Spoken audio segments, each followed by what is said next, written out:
On this day in Tudor history, the 28th of August 1588, in the reign of Queen Elizabeth I, a young Franciscan friar named Thomas Felton was hanged near Brentford in Middlesex. Felton's crime was his faith, and, more specifically, his refusal to accept a woman as the supreme head of the church. I'm historian and author Claire Ridgway, and today I'm going to share with you a story of suffering, courage and defiance. Thomas Felton was born around 1567 at Bermondsey Abbey in Surrey. He came from a family already marked by tragedy. His father, Blessed John Felton, had been executed for his Catholic faith in 1570 when Thomas was just 3 years old. John had nailed the papal bull of Elizabeth I's excommunication to the door of St. Paul's Cathedral, a bold and dangerous act.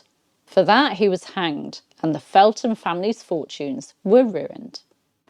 Thomas's mother had once been a maid of honour to Mary I, and as a child had even played with the young Princess Elizabeth. Their old friendship meant Elizabeth granted her permission to keep a priest, a rare act of leniency at a time of intense religious tension. Still, the family was left in a precarious position with John Felton's possessions confiscated by the Crown. Young Thomas was taken into the household of Lady Lovell as her page and later sent to study at the English College at Reims. By September 1583, he was tonsured by Cardinal de Guise and entered the order of St. Minims of St. Francis of Paola. But ill health forced him to return to England. Once recovered, Thomas tried to return to France, but was apprehended at the coast and taken to London for questioning. He spent 2 years in the Poultry Compter prison before being released through the intervention of his aunt and Mrs. Blunt. This became a pattern. He tried to leave England again, was caught and sent to Bridewell prison. Lady Lovell, his former employer, herself a prisoner at the Fleet, interceded and he was released.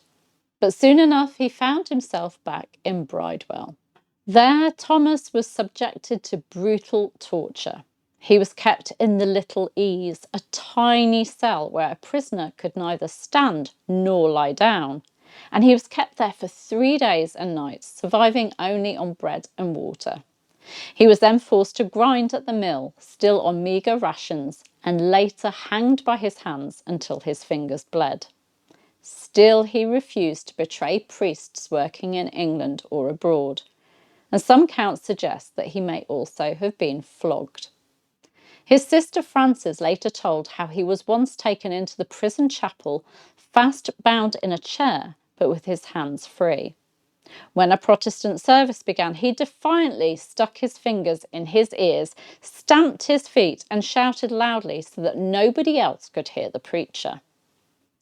Eventually, Thomas was moved to Newgate Prison, where he spent 15 weeks in chains in a dark dungeon ominously known as Limbo. After the defeat of the Spanish Armada in 1588, the government cracked down even harder on Catholics. Thomas was tried at Newgate alongside priest James Claxton. During questioning, he was asked if, in the event of a Spanish invasion, he would take the Queen's side or that of the Pope and Spain. His answer sealed his fate. He said that he had read diverse chronicles, but never read that God ordained a woman should be supreme head of the church. For this, he was condemned to death.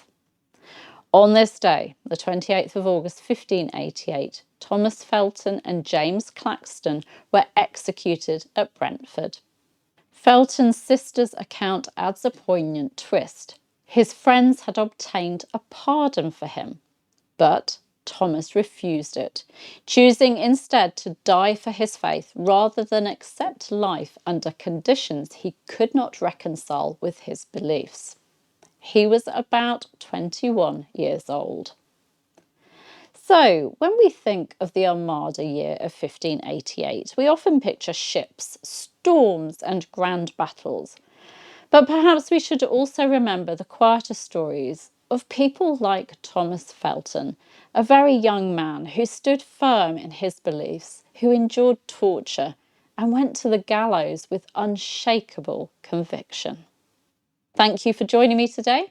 If you've enjoyed this story, perhaps enjoyed is the wrong word, then please do like and subscribe for more Tudor history, and do consider joining my channel to gain access to even more Tudor goodies, including Zoom discussion calls and a monthly magazine.